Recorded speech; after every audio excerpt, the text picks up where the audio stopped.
একটা লোক প্রতিদিন এক বৃদ্ধার কাছ থেকে আপেল কিনে নিয়ে যেত।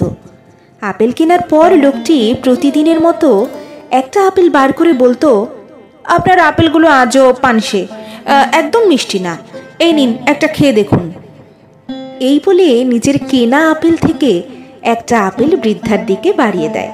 বৃদ্ধা আপেলটি খেয়ে যে মাত্র বলবে মিষ্টি ঠিকঠাক আছে, তখনই লোকটি চলে যায়। লোকটির সাথে প্রতিদিনকার মতো আজকেও তার স্ত্রী আছে।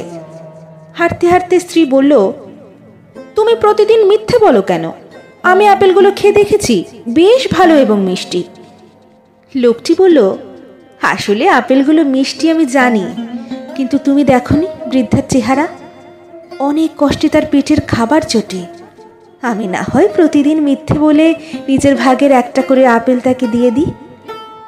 এদিকে আপেল বিক্রি করা বৃদ্ধার পাশে বসেন এক তরকারি বিক্রেতা। তিনি প্রতিদিন এই ব্যাপারটা লক্ষ্য করেন। আজকে হঠাৎ বৃদ্ধাকে বললেন, আমি প্রতিদিন লক্ষ্য করি আপনি ওই লোকটাকে নির্দিষ্ট ওজনের চেয়ে একটু বেশি আপেল বাড়িয়ে দেন।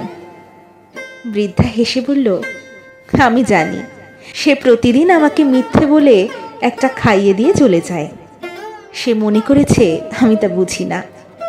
তার প্রতি ভালোবাসা রেখে আমার ওজনের পাল্লাটাও নিজে নিজে ঢলে পড়ে। কিছু কিছু মায়া, মমতা, ভালোবাসাগুলো বর্ণনা করে বোঝানো যায় না। এগুলো টাকার পরিমাণেও মাপা যায় না, এগুলো শুধু অনুভব করা যায়। এরকম আড়ালে আমরা অনেকেই অনেকের কেয়ার করি, কিন্তু কেউ কাউকে বুঝতে দেয় না। বেঁচে থাকুক আড়ালে ভালোবাসাগুলো।